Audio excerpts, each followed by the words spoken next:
Welcome to the channel and thank you for choosing to watch this video. My name is Jonathan and I work in the offshore global business industry. In a previous video, we covered company shareholders by going over their definitions, rights and obligations. Leading into this video, we will cover outstanding shares of private companies.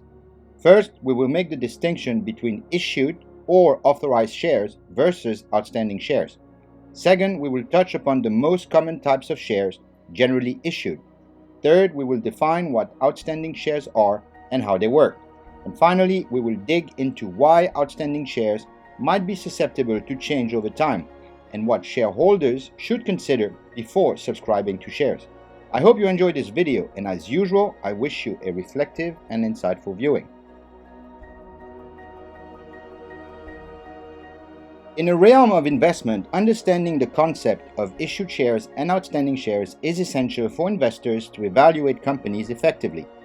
Outstanding shares represent the shares that have already been issued by the company and currently being held by shareholders.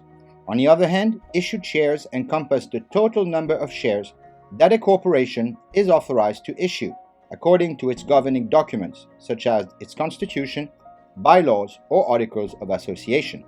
These shares may include both outstanding shares and any additional shares that have been authorized but not yet issued. The issuance of shares is a strategic decision made by the company's management and board of directors, considering factors such as capital requirements, funding needs, and growth opportunities. Some jurisdictions have requirements for issued shares, while others have waived or abolished this concept. For example, in the British Virgin Islands, companies have a maximum number of shares that may be issued, as stated in a company's articles of association or bylaws. Conversely, in Mauritius, where I work, there is no limit to the number of shares that a company may issue, meaning that the concept of issued shares is not applicable, and an unlimited number of shares may be issued. Understanding the distinction between issued and outstanding shares is crucial, as it can have implications for a company's financial position and future growth prospects. For example, a company with a large number of authorized but unissued shares may have the potential to raise additional capital through equity offerings, which could fuel expansion and investment initiatives. Investors or shareholders-to-be must be mindful of these principles when evaluating investment opportunities. Analyzing a company's share structure and understanding the dynamics between issued and outstanding shares can provide valuable insights into its financial health, growth potential, and overall investment attractiveness. By considering these factors, potential investors or shareholders-to-be can make informed decisions and allocate their capital wisely in pursuit of their investment objectives. Here is a table summarizing the differences between issued and outstanding shares.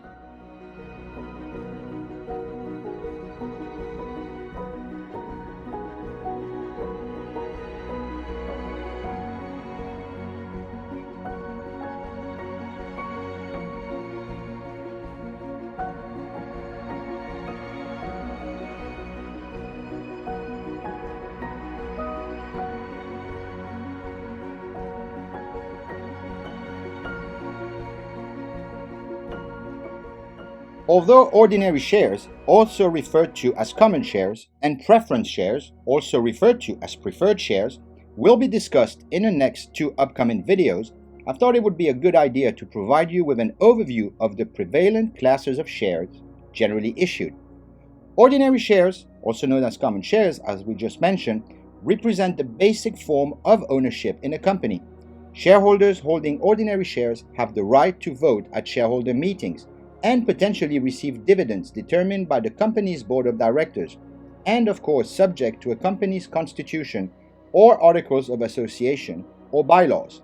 Typically, ordinary shares have equal voting rights, although some companies may issue different classes of shares with varying voting privileges. Preference shares provide holders with priority dividends and payout treatment. They grant shareholders the right to receive dividends before ordinary shareholders and may offer priority in case a company goes into liquidation or dissolution. However, preference shareholders typically lack voting rights, limiting their influence on company decisions. Management shares, also known as founder shares or Class B shares in some jurisdictions, provide the management team or company founders with greater control over the business. Compared to ordinary shares, management shares typically have more voting rights per share, granting holders increased influence over corporate decisions. Additionally, these shares may offer extra benefits such as the ability to appoint directors or receive larger dividend payments. This is of course subject to a company's constitution, articles of association, or bylaws. Types of shares are foundational components of a company's capital structure, playing a multifaceted role in shaping various aspects of the company's operations, financial position, and relationships with stakeholders.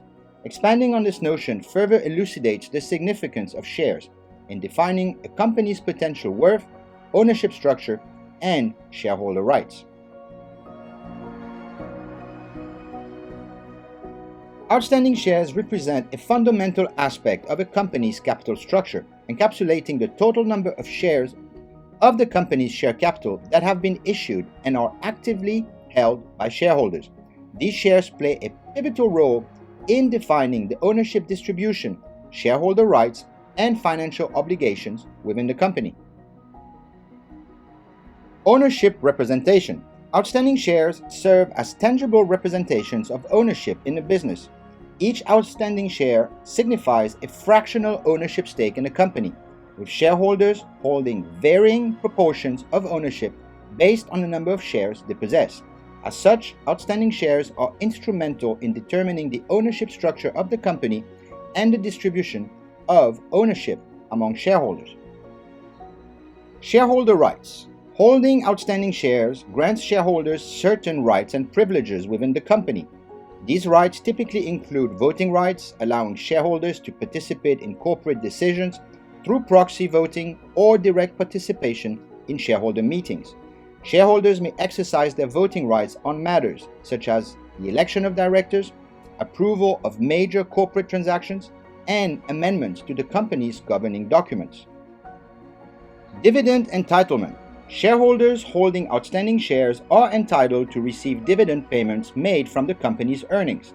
Dividends represent a form of reward or compensation for shareholders, reflecting the company's financial performance and its commitment to distributing profits to shareholders.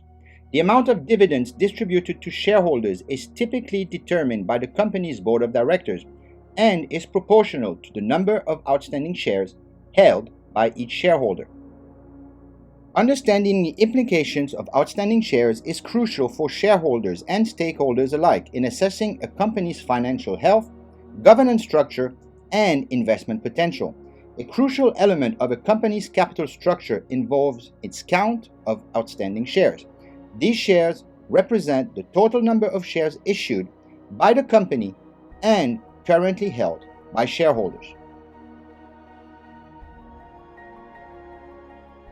The number of outstanding shares within a company's capital structure is subject to fluctuations over time due to various corporate actions such as share issuances, repurchases, buybacks, and splits. These dynamic changes in outstanding shares reflect underlying shifts in a company's financial strategy, positioning, and shareholder value. Number 1. Share issuances. Company may opt to issue new shares as a strategic move to raise capital for various purposes, including financing expansion projects, funding research and development initiatives, or facilitating mergers and acquisitions. Additionally, share issuances can be used as a form of employee compensation through stock-based incentive plans, aligning the interests of employees with those of shareholders. Number 2. Share repurchases and buybacks. Conversely, companies may engage in share repurchases or buybacks to reduce the number of outstanding shares. By repurchasing its own shares, a company can return excess cash to shareholders, signal confidence in its financial health and growth prospects.